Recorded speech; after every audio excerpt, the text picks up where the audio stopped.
Voltamos com o segundo bloco do programa Despertar da Consciência.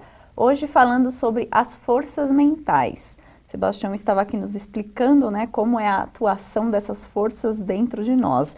Mas os elementais atuam dentro e fora de nós, né?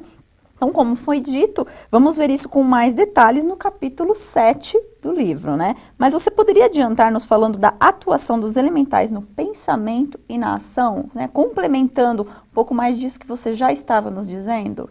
Exatamente. É uma alegria imensa falar dos elementais, principalmente nesta área, porque nós interagimos conscientemente com eles, a ponto de vê-los, senti-los e interagir de forma a dialogar mesmo que a linguagem não seja verbalizada, de uma forma muito prazerosa. E quando nós começamos a nossa tarefa, em primeiro lugar, começamos a psicografar. Isso mesmo. Eu achava estranha aquela psicografia porque ninguém pegava a minha mão no normal, como faz psicografia mecânica, mas alguém estava soprando alguma coisa nos meus ouvidos psíquicos. E eu, mais ou menos com essas palavras, foi a primeira psicografia que viera, que na realidade eu percebi que era inspirativa e intuitiva simultaneamente. Vejo pequenas luzes querendo me servir. Penso num átomo e ele se faz instantaneamente. Penso na molécula, logo ela se configura. Penso na revitalização de uma célula e logo vejo acontecer. E eram eles, se apresentando logo nos primeiros instantes dessa tarefa.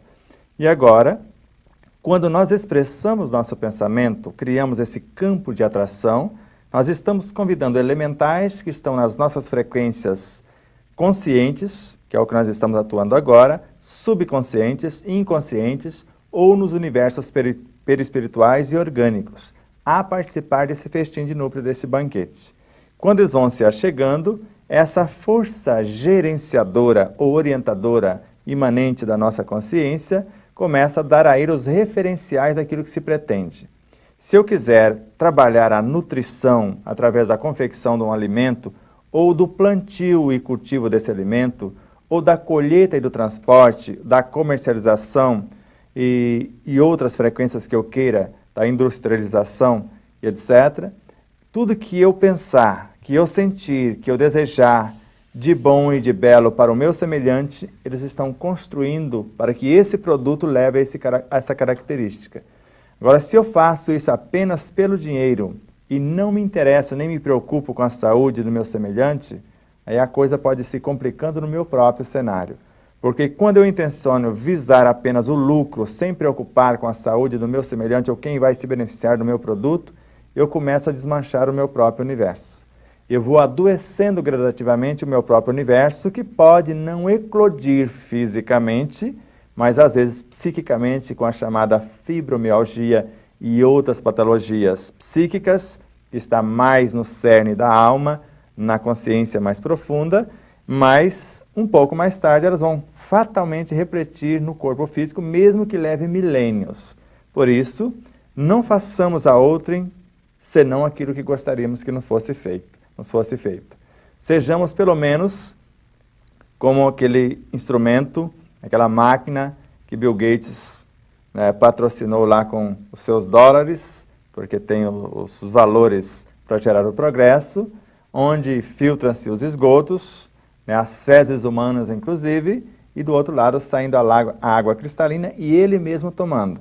Quer dizer, serve para mim, pode servir para você. Então, tudo aquilo que construirmos no interno ou no externo, sejamos nós os primeiros a utilizar. Se não serve para mim, não pode servir para o meu semelhante. Porque o que eu fizer no meu semelhante, eu estou fazendo a mim mesmo, porque eu faço parte do seu cenário, tanto ele quanto ele do meu. Porque tudo que eu fizer direcionado a você, eu existo em você. Então, vai refletir nesse espelho e voltar para o meu cenário, fatalmente, pela lei de causa e efeito, ou atração e repulsão. Então, o que eu faço ou desejo ao outro, eu estou fazendo e desejando a mim mesmo. E o que eu faço para mim, de alguma maneira, eu também vou estar beneficiando ao outro através do exemplo, né? Exatamente. Também porque chega. Tudo que faço no meu universo, fatalmente reflete no universo em torno. Então, através dessa compreensão, dessa elucidação, de novo a gente fala sobre essa questão da prática, da vivência, né? Então, porque o conhecimento, essa orientação já está nos sendo dada, mas cabe a nós, então, reorganizarmos esse pensamento, mudarmos a nossa conduta diante das situações e vendo, né, o quanto isso reflete o que eu desejo ao outro, é a mim também que eu estou desejando, né? Então, é uma mudança de postura, de conduta. Exatamente. Certa época passou um documentário, depois transformou-se basicamente, alguém prefere chamar de um filme, e nesse filme, num determinado momento, por isso que eu nem vou falar o nome, fala que bastaria você mentalizar dinheiro, que o dinheiro choveria em sua cabeça. Mas dinheiro precisa de diretrizes, precisa de lei, precisa de um lastro, precisa de termos os valores para podermos imprimir a moeda em si. Então, se eu mentalizar dinheiro e ele cair na minha sala, na minha cabeça, ele vai ter que sair da conta de alguém, do bolso de alguém. Então, esse negócio parece que não será bem assim. E quando nós imaginamos e presenciamos a reorganização da estrutura óssea da nossa irmã Irandi, que recomendou a confecção do livro, percebemos que naquele momento a sua estrutura óssea precisava de certos elementos e muitos deles encontravam-se na estrutura da couve. Só que a couve estava lá na horta. E quando ela mentalizava por aqui os desejos dela, atuando no seu mundo mental, no desejo de reconstruir a sua estrutura óssea, seres que já estavam nas hortaliças estavam migrando para o universo dela sem matar as formas por lá. Por isso que ela reconstruiu a sua estrutura óssea totalmente em 6 meses e ainda consertou a infecção óssea, chamada osteomielite, que vivia, né, sofrendo com aquele incômodo, com aquelas crises dolorosas há mais de 50, quase 60 anos. E alguém pode perguntar, mas agora a couve, as hortaliças vão ficar mais pobres? Não. Assim que nós repatriamos por esse ato consciencial de extrair a consciência, a essência dos elementos sem matar a forma, a natureza repõe de imediato, porque do contrário a própria forma morreria. Em algumas situações a gente vê a forma morrer e não ser reposta. Naquelas pessoas que têm os olhos de secar pimenteiras. Porque às vezes o ato é tão rápido que a pimenteira ou um outro vegetal, ao invés de ir para o universo dele que está querendo ou desejando, ela vem para o universo do seu dono para protegê-lo, porque na realidade a inveja daquele ser, o chamado olho gordo, ele quer que o fulano perca o que tem ou adoeça.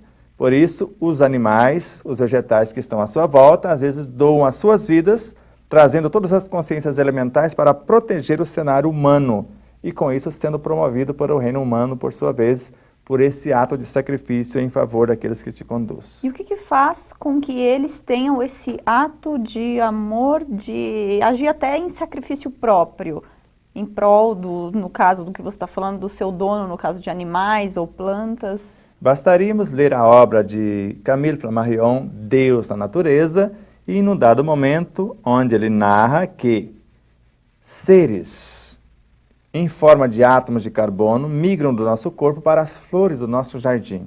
Agora, deseja as minhas flores. Quer matar as minhas flores ou quer levá-las para a sua casa? O que você quer?